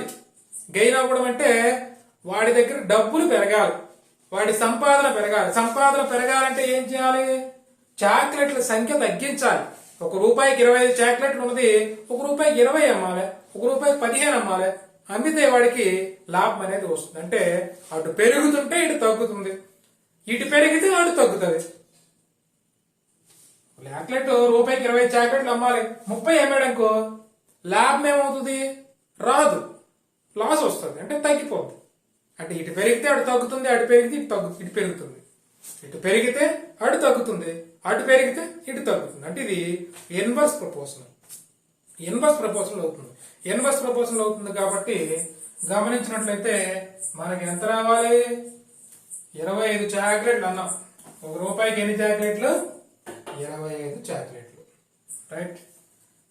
లాభం రాకూడదు, నష్టం రాకూడదు. అంటే ₹1 ఎన్ని అమ్మాలి? 25 అమ్మాలి. అంటే 100% దేనికి సమానం? 25 చాక్లెట్లకి ఈక్వల్. ఇది తటస్థం. రైట్. ఇప్పుడు ఏమి రావాలి? 25% లాభం రావాలి. అంటే 100 ఉంది, 25% లాభం వచ్చిందండి. అంటే 125. 125 అవ్వాలంటే ఎన్ని చాక్లెట్లు అమ్మాలి? 100 అనేది 25 అయితే 125 ఎంత? సింపుల్. 100 అనేది 25 ఎందుకు తీసుకున్నామంటే ₹1 25 చాక్లెట్లు అమ్మితే ఏమవుతుంది? అతనికి లాభము రాదు, నష్టము రాదు, తటస్థం. 100%. రైట్. 100 అనేది 25 చాక్లెట్స్ అయితే 125 ఎన్ని చాక్లెట్లు? 100% అనేది 25 చాక్లెట్లు అయితే 125% అనేది ఎన్ని చాక్లెట్లు? ఇదే కావాలి. ఇక్కడ క్రాస్ మల్టిప్లికేషన్ చేస్తామా? క్రాస్ మల్టిప్లికేషన్ చేయకూడదు. ఎందుకంటే ఇది అనులోమానుపాతంలో లేదు. అనులోమానుపాతంలో ఉంటే క్రాస్ మల్టిప్లికేషన్ చేస్తాం. కానీ ఇక్కడ అనులోమానుపాతం లేదు. ఇక్కడ ఉన్నది విలోమానుపాతం. విలోమానుపాతం కాబట్టి అడ్డంగా ఒక గీత కొట్టండి. ఏం చేయాలా? అడ్డంగా ఒక గీత కొట్టాలి. ఇందాకేమో ఇది అన్నాం, ఇప్పుడు ఇది కాదు, ఇది అడ్డంగా ఒక గీత కొట్టాలి. అడ్డంగా ఒక గీత కొడితే 25 4 100, 25 5ల 125, 5 5లు 25, 5 4 20. Answer 20 chocolates. అంటే ₹1 25 చాక్లెట్లు కొని ₹1 20 చాక్లెట్లు అమ్మాలి. అప్పుడు అతనికి 25% లాభం వస్తుంది. మరి ఇది ఎట్లా చేసాం? ఇది ఎట్లా చేసామంటే ఇందాక డైరెక్ట్ ప్రపోర్షనల్ అనులోమానుపాతం కాబట్టి క్రాస్ మల్టిప్లికేషన్ చేస్తాం. ఇది విలోమానుపాతం కాబట్టి క్రాస్ మల్టిప్లికేషన్ చెయ్యం. దీనిలో పద్ధతి ఉంది. x అనేది y అయితే a అనేది ఎంత? ఇది ఇన్వర్స్ ప్రపోర్షనల్. విలోమానుపాతం కాబట్టి ఇక్కడ మధ్యలో ఒక గీత కొట్టాలా. గీత కొట్టిన తరువాత ఇక్కడ ఏం జరుగుతుందంటే ఈ రెండు గుణించుకుంటాయి, ఈ రెండు గుణించుకుంటాయి, ఈ దానికి దీనికి భాగించుకుంటాయి. ఈ రెండు డివైడెడ్ బై ఈ రెండు ఇక్కడ ఇది జరుగుతుంది. Right, simple.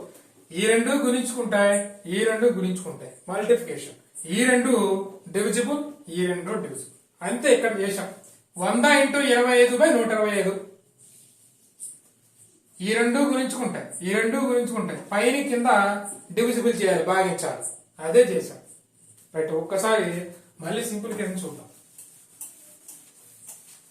One more time simplification చూసినట్లయితే 100 అనేది 25 చాక్లెట్లు అయితే 125 ఎంత? అడ్డంగా గీత కొట్టాలా?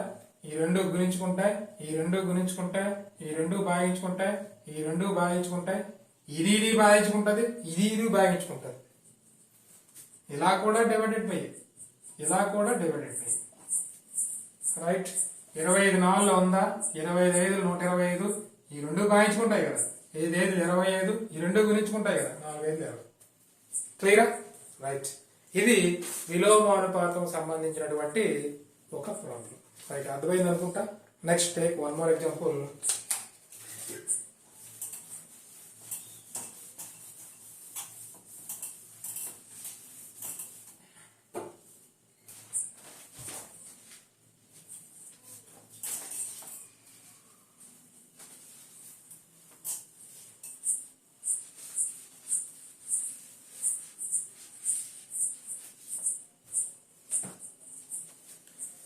ఇదే ప్రాఫిట్ అండ్ లాస్ సంబంధించి ఇంకో ప్రాబ్లం చూద్దాం.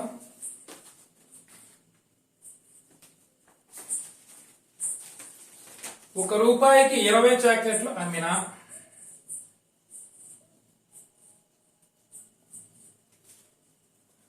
4% నష్టం వస్తుంది. 20% లాభం రావాలన్నా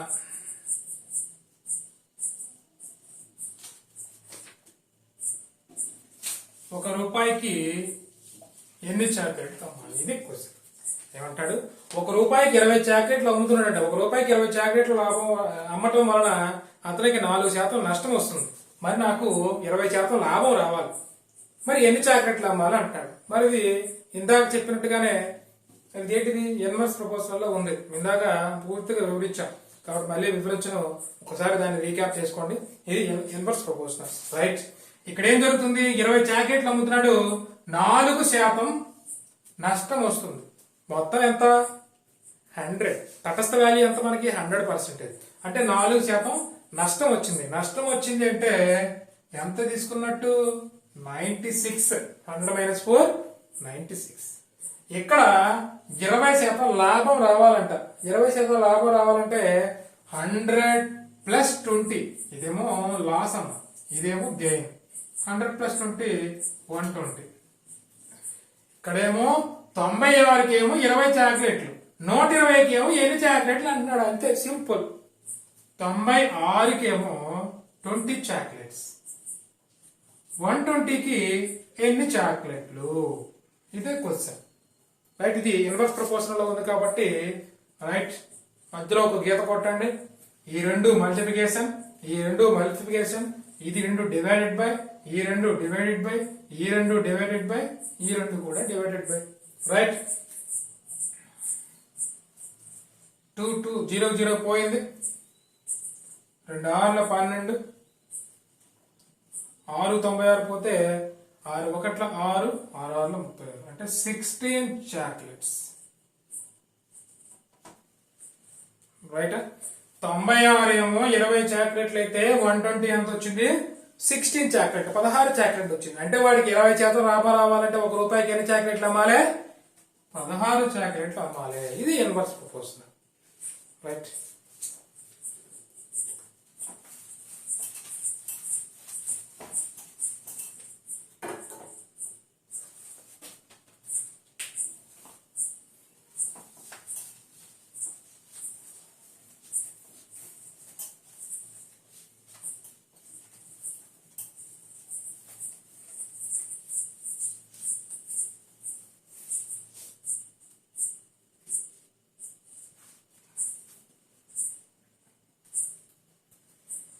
నెక్స్ట్ సింపుల్ ఇంట్రెస్ట్ లో చూద్దాం.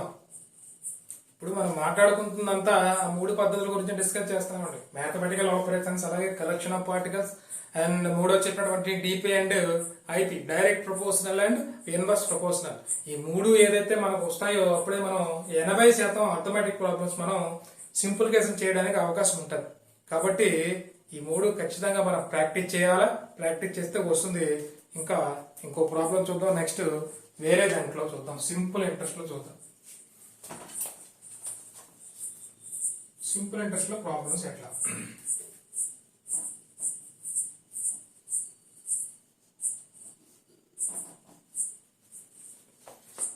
సింపుల్ ఇంట్రెస్ట్ లో ప్రాబ్లం చూసినట్లయితే ఒక ప్రాబ్లం చూద్దాం. ఒక అసలుపై సంవత్సరానికి వడ్డీ 3% పెరిగినది. ఒక వ్యాపారి 2 సంవత్సరాల్లో 360 రూపాయలు బారు వడ్డీని అదనంగా వచ్చిన అసలు ఎంత? ఒక వ్యాపారి అసలుపై సంవత్సరానికి వడ్డీ 3% పెరిగిందండి. సంవత్సరానికి వచ్చే వడ్డీ 3% పెరిగింది. పెరగడం వలన 2 years లో అతను 360 రూపాయల బారు వడ్డీ సింపుల్ ఇంట్రెస్ట్ ను అదనంగా తీసుకున్నాడు. అదనంగా ఇంట్రెస్ట్, సింపుల్ ఇంట్రెస్ట్ తీసుకున్నాడు, అదనంగా తీసుకున్నాడు. అయినా అసలు రూపాయలు ఎంత అన్నది క్వశ్చన్. అసలు రూపాయలు ఎంత అన్నది క్వశ్చన్. సింపుల్. ఒక్కసారి చూసినట్లయితే సంవత్సరానికి వడ్డీ 3% పెరిగిందండి. అంటే ఇతను గతంలో ఎంతో కొంత వడ్డీకి సింపుల్ ఇంట్రెస్ట్ చొప్పున అప్పు ఇచ్చున్నాడు. సడన్ గా ఏమైంది? 3% పెంచాడు. 3% పెంచిన తర్వాత ఒక 2 సంవత్సరాలు అయింది. 2 సంవత్సరాల తర్వాత బారు వడ్డీ తీసుకొని చూసుకున్నాడు. చూసుకుంటే గతంలో 2 సంవత్సరాలకు వచ్చిన వడ్డీకి ఇప్పుడు 2 సంవత్సరాల్లో వచ్చిన వడ్డీకి 360 రూపాయలు తేడా కనపడింది. ఎందుకు ఈ 360 రూపాయలు తేడా కనపడింది? 3% అదనంగా సింపుల్ ఇంట్రెస్ట్ వస్తుంది కాబట్టి అతనికి 360 రూపాయల సింపుల్ ఇంట్రెస్ట్ అదనంగా వచ్చింది. మామూలుగా ఎంతో కొంత వడ్డీ వస్తుంది. ఇంట్రెస్ట్, సింపుల్ ఇంట్రెస్ట్ ఎంత వస్తుంది? ఒక 1000 రూపాయలు 2000 ఎంతో కొంత వస్తుంది. ఇప్పుడేమైంది? 360 రూపాయలు పెంచి వచ్చింది, అంటే పెరిగింది. ఈ 360 రూపాయలు పెరగడానికి గల కారణం ఏంటంటే గతంలో ఎంతో కొంత ఇంట్రెస్ట్ ఇచ్చుకున్నాడు. ఇచ్చుకుంటే ఇప్పుడేమైంది? ఆ ఇంట్రెస్ట్ అనేది 3% పెరిగింది. 3% పెరగడం వల్ల 360 రూపాయలు వచ్చింది. రైట్, 360 రూపాయలు వచ్చింది. 3%. ఇది 2 సంవత్సరాలకి 360 రూపాయలు వచ్చింది. 2 సంవత్సరాలకు 360 రూపాయలు అంటే ఒక సంవత్సరానికి వడ్డీ ఎంత పెరిగినట్టు? ఒక సంవత్సరానికి 180 రూపాయలు పెరిగినట్టు. 2 సంవత్సరాలకి 360 రూపాయలు వడ్డీ అండి. 2 years కి 360 రూపాయలు వడ్డీ పెరిగింది. అంటే 1 year కి ఎంత పెరిగినట్టు? ఒక సంవత్సరానికి 180 రూపాయలు ఎక్స్ట్రా అదనంగా అతను ఏం చేశాడంటే వసూలు చేశాడు బారు వడ్డీ. ఎందువల్ల వసూలు చేశాడు? 3% సింపుల్ ఇంట్రెస్ట్ పెరగటం వల్ల. మరి 3% సింపుల్ ఇంట్రెస్ట్ పెరిగింది కాబట్టి ఈ 3 ఈ 180. ఆ 3% పెరగడం వల్ల ఇక్కడ 180 రూపాయలు పెరిగింది. ఆ 3 180. రైట్, 3 180 అయింది. మరి అసలు ఎంత? 100 ఎంత? 3 180 అయితే 100 ఎంత? 3 ఎంతలా? 3 6 18, 60 వచ్చింది. ఇది ఎంత అవుద్ది? 6000 రూపీస్. రైట్, 3 180 అయితే 100 ఎంత? ఇక్కడ క్రాస్ మల్టిప్లికేషన్. ఇది అనులోమానుపాతమే. ఒక్కసారి మీరు ఆలోచించండి. అనులోమానుపాతం ఎలా అయిందో ఒక్కసారి థింక్ చేయండి. నేను చెప్పడం కాదు, ఒక్కసారి మీరు ఆలోచించండి. అనులోమానుపాతం ఎట్లా అయింది ఆలోచించి ఒకసారి రాకపోతే కనుక కింద కామెంట్ చేయండి. మళ్ళీ ఎక్స్ప్లెనేషన్ చేస్తా అది ఎట్లా వచ్చింది అనేది. రైట్, 2 సంవత్సరాలకి అదనంగా 360 రూపాయలు వడ్డీ ఎందుకు వచ్చింది అంటే 3% పెరగడం వల్ల. 2 సంవత్సరాలకి 360 పెరిగితే ఒక సంవత్సరానికి ఎంత పెరిగినట్టు? 180 పెరిగింది. కాబట్టి 3% 180 అయ్యింది. 3% 360 కాదు, గుర్తుపెట్టుకోవాలి. 3% అనేది 360 కాదు. 3% పెరగడం వల్ల 360 రూపాయలు అదనంగా వచ్చింది. ఎన్ని సంవత్సరాలకి? 2 సంవత్సరాలకి. అంటే మొదటి సంవత్సరం 3% అండ్ సెకండ్ సంవత్సరం 3%. అంటే మొత్తం 6% అవుతుంది. 6% 360 అవుతుంది. అట్లా చేయకుండా మనం ఏం చేస్తాం, 2 సంవత్సరాలు ఉన్నదా 1 సంవత్సరాన్ని చేస్తే 150 అవుతుంది. ఆ 1 సంవత్సరం అంటే 3% 3% 180 అయితే 100 ఎంత, అసలు ఎంత ఇక్కడ 6000 rupees. Next take one more example.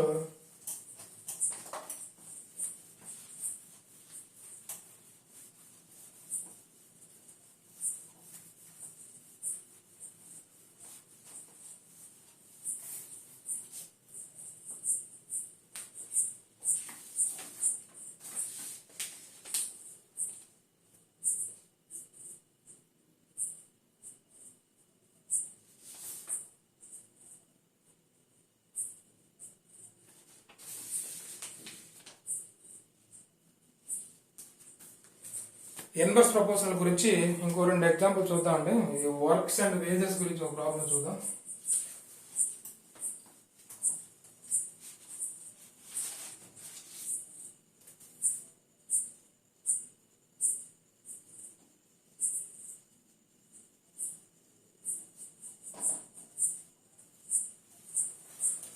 Works and wages సంబంధించి ఒక చిన్న ప్రాబ్లం చూద్దాం. అదేంటంటే కొంతమంది ఒక పనిని 60 రోజుల్లో పూర్తి చేయగలరు. ఒకవేళ వారిలో 8 మంది అదనంగా చేరిన పని 10 రోజులు ముందుగా పూర్తి అవ్వను. అయినా ముందు ఉన్న వారి సంఖ్య ఎంత? రైట్, సింపుల్ అంటే కొంతమంది ఒక పనిని 60 రోజుల్లో పూర్తి చేస్తారండి. 60 days లో పూర్తి అవుతుంది.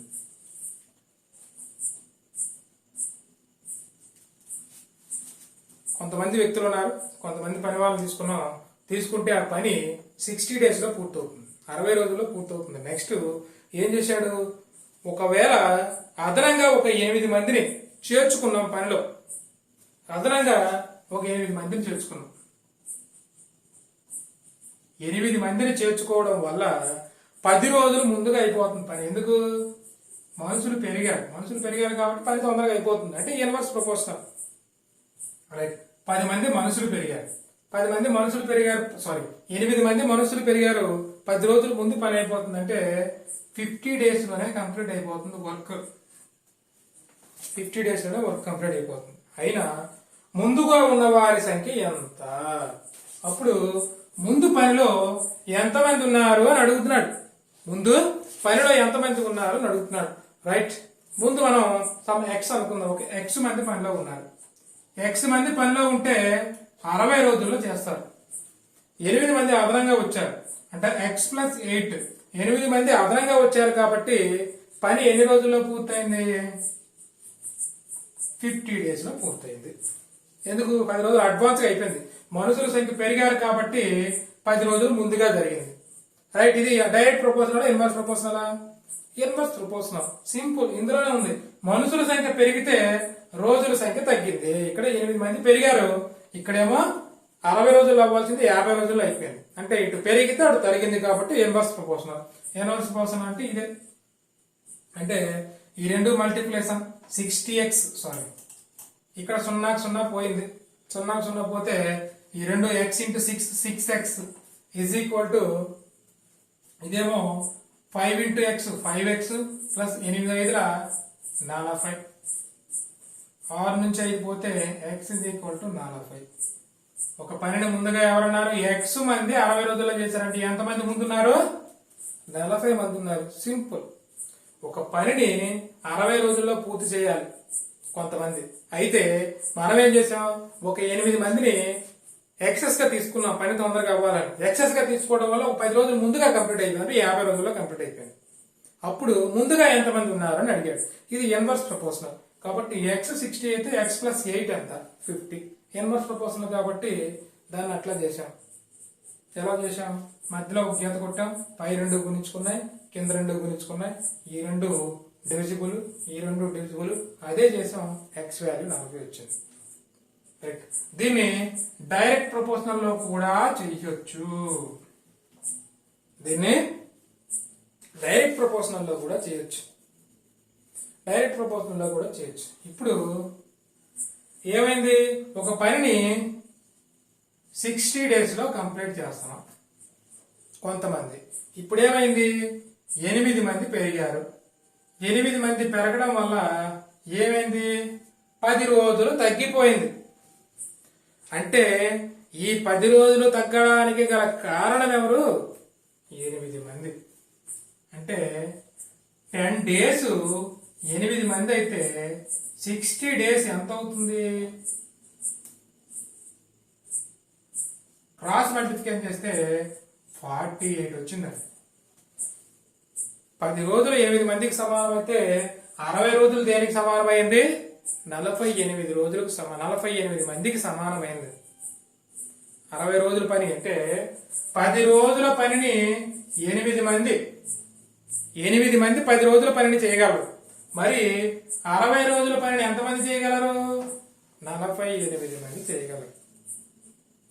కానీ పని ఈ ఎంతమంది 48 మంది ఆల్రెడీ 8 మంది అదనంగా జాయిన్ అయ్యారు కదా, ఆ 8 మంది పోతే మనకి ఎంతమంది? 40 మంది. ఆ 40 మంది 60 రోజులు పని చేసినప్పుడు చేశాం. ఇది కొద్దిగా అర్థం చేసుకోవాలి, కొద్దిగా కన్ఫ్యూజ్ ఉంటుంది. అదేంటి 60 చేసాడు మళ్ళీ కింద 8 తీసాడనే కన్ఫ్యూజ్ అవ్వద్దు. అది అంతే. 10 రోజుల్లో 8 మంది 10 రోజుల పనిని 8 మందిని చెయ్యడం వలన అది 50 రోజుల్లో పూర్తయిపోయింది.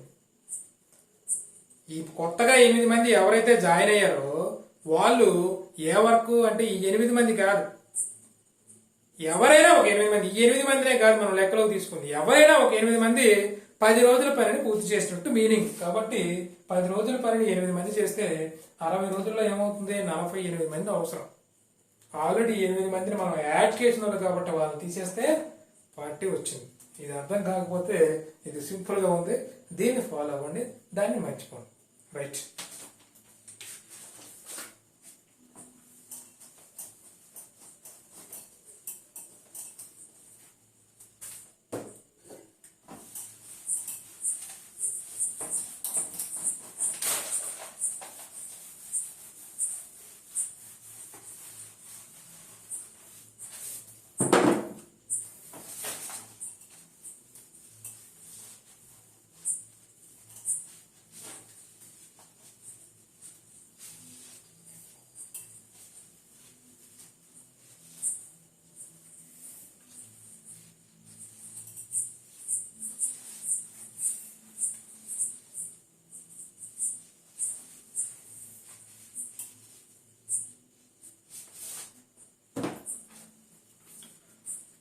రైట్ అండి, ఇప్పుడు వరకు చెప్పింది అర్థమైంది అనుకుంటాను. ఈ అర్థమెటిక్ ఏదైతే ఉందో దీనిలో 80% ప్రాబ్లమ్స్ మనం ఈజీగా చేయడానికి ఒక 3 పద్ధతులు సూచించాం. ఆ 3 పద్ధతులు ఖచ్చితంగా పాటించాలి. ఖచ్చితంగా పాటిస్తే అర్థమెటిక్ లో ఏ ప్రాబ్లం అయినా 80% ప్రాబ్లమ్స్ మనం ఈజీగా సాల్వ్ చేయొచ్చు. ఒకటి, మ్యాథమెటికల్ ఆపరేషన్స్ ఏదైతే ఉందో దాన్ని తూచ తప్పకుండా పాటించాలి. Next second one, collection of particles అనేది వెరీ వెరీ ఇంపార్టెంట్. అన్నింటికంటే ముఖ్యమైన అంశం అది డైరెక్ట్ ప్రపోర్షనల్ లో ఉందా అండ్ ఇన్వర్స్ ప్రపోర్షనల్ లో ఉందా, డైరెక్ట్ ప్రపోర్షనల్ లో ఉందా, ఇన్వర్స్ ప్రపోర్షనల్ లో ఉందా అన్నది గమనించాలి. ఈ 3 గమనించినట్లయితే మనకి మ్యాథమెటిక్స్ లో ఏ ప్రాబ్లం ఇచ్చినా సరే మనం ఈజీగా చేయొచ్చు.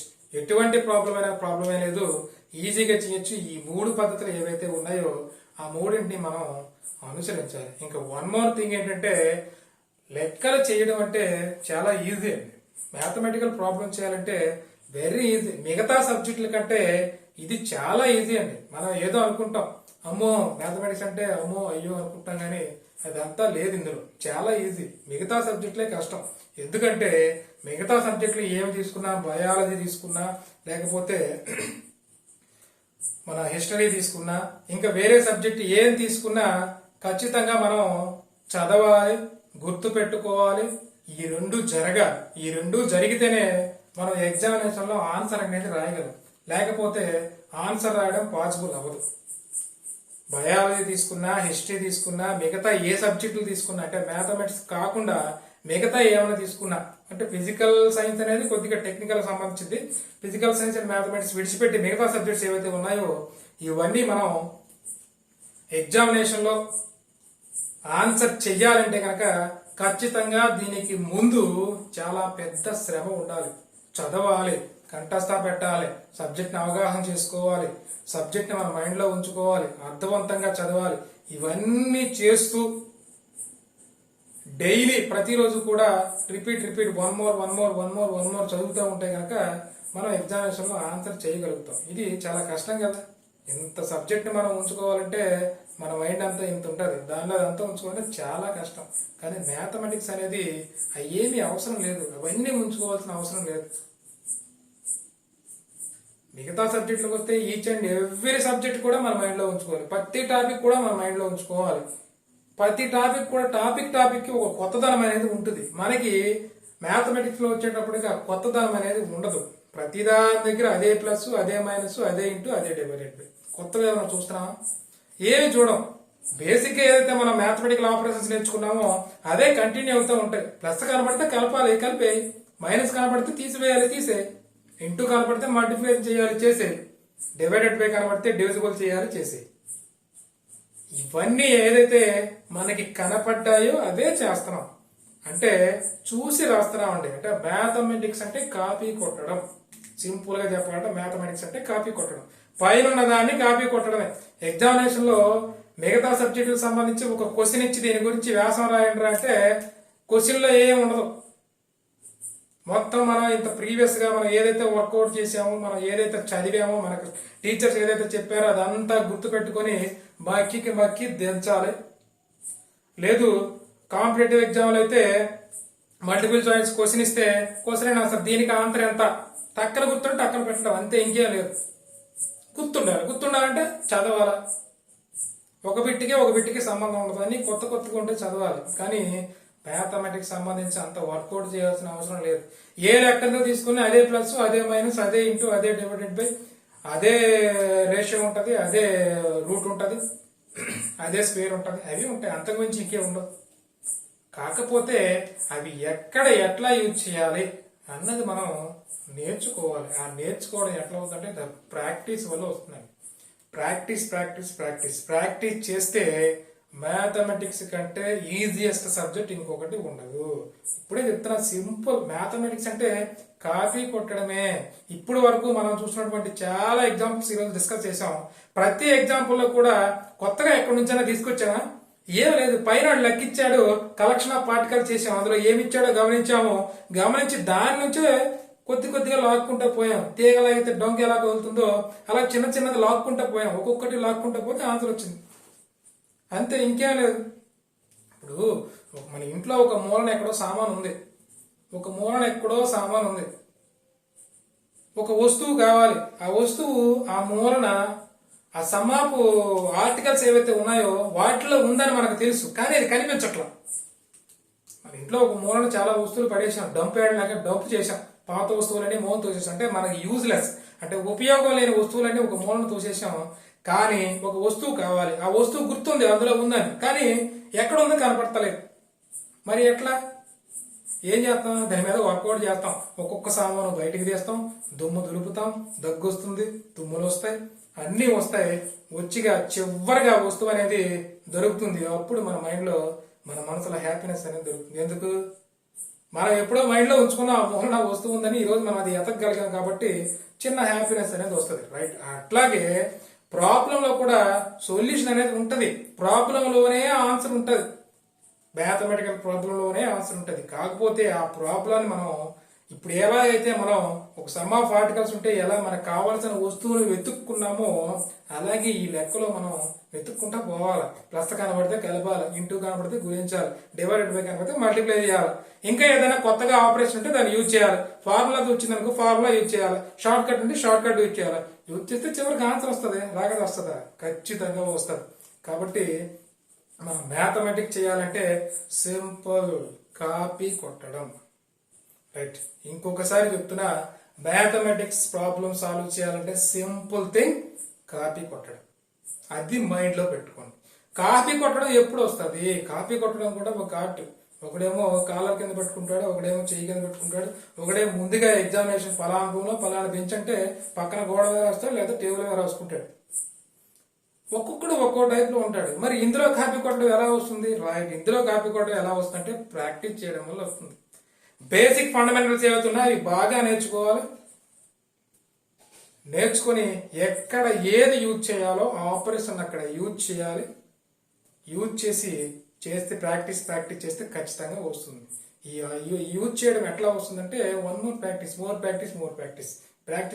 ప్రాక్టీస్ చేస్తూ ఉంటే ఖచ్చితంగా ఏ రోజు ఒక రోజు మనం సక్సెస్ అవుతాం.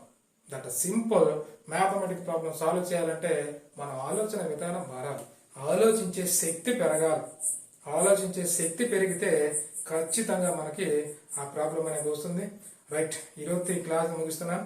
రేపు నెక్స్ట్ మళ్ళీ మనం ఒక సీక్వెన్స్ లో ఈ అర్థమెటిక్ టాపిక్స్ ఏవైతే ఉన్నాయో అన్నీ నేర్చుకుందాం. More problems. ఒక టాపిక్ సంబంధించి చాలా మోడల్స్ అనేవి మనం చేద్దాం. ఇప్పుడు మోడల్ మీద ఎప్పుడు మనం డిపెండ్ అవ్వకూడదండి. ఎందుకంటే మ్యాథమెటిక్స్ లో మోడల్ అనేది ఉండదు, అది మనం సృష్టించుకున్నది. మ్యాథమెటిక్స్ లో మోడల్ లేదు. ఇదేమన్నా బయాలజీ సైన్సా? జీర్ణ వ్యవస్థ అంటే ఏంటి? జీర్ణ వ్యవస్థ ఎక్కడ దొరుకుతుంది? పొట్టలోనే దొరుకుతుంది, ఇంకెక్కడ దొరుకుతుందా? జీర్ణ వ్యవస్థ గుండెలోనో, లేకపోతే లివర్లోనో, లేకపోతే అదేమంటారు ఊపిరితిత్తుల్లోనో, లేకపోతే ఇంకెక్కడ తలకాయలోనో జరుగుద్దా జీర్ణశయం? జీర్ణం అక్కడెక్కడ జరుగుతుంది, పొట్టలో ఉన్న జీర్ణశయంలో మాత్రమే జరుగుతుంది. ఇంకా వేరే చోట్ల జరగడానికి అవకాశం ఉండదు. కానీ మ్యాథమెటికల్ ప్రాబ్లం సాల్వ్ చేయాలంటే ఒక్కవే కాదండి, ఒక మోడల్ అంటూ ఒకటి ఉండదు, ఒక వే అంటూ ఒక ఉండదు. నీకు నచ్చిన వేలో వెళ్ళొచ్చు, నీకు నచ్చినది చెయ్యొచ్చు, సొల్యూషన్ అనేది వస్తుంది. అంటే ఒకవేళ వెళ్తే తొందరగా రావచ్చు, ఒకవేళ వెళ్తే డిలే అవ్వచ్చు, అంతే తప్ప ఆన్సర్ అయితే రావడం పక్కగా వస్తుంది. కాకపోతే వేస్ అనేవి చాలా ఉంటాయి. మనం ఎంచుకునే వే బట్టి మన టైం అనేది టేకన్ అవుతుంది. మ్యాథమెటిక్స్ లో మళ్ళీ గుర్తుపెట్టుకోండి, మోడల్స్ అనేవి ఉండవు. మోడల్స్ పద్ధతిలో ఎప్పుడు మనం నేర్చుకోకూడదు. మోడల్స్ ఎప్పుడు నేర్చుకోవాలి?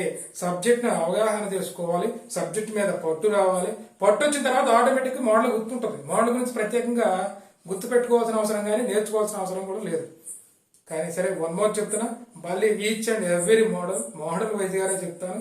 ప్రతి చాప్టర్ లో కూడా ఎక్కువ వన్ మోర్ ప్రాబ్లం చేద్దాం. ఈ సెజన్ కాదు, నెక్స్ట్ సెజన్ అనేది ఉంటుంది. సెజన్ కూడా మనం కొత్త మోడల్స్ అనేవి ఇంట్రడ్యూస్ చేద్దాం. మీరు కూడా ఏమైనా మీకు కొత్త మోడల్స్ అయితే కింద కామెంట్లో పోస్ట్ చేయండి, ఒకసారి వాటి గురించి కూడా చర్చిద్దాం. Right, thank you.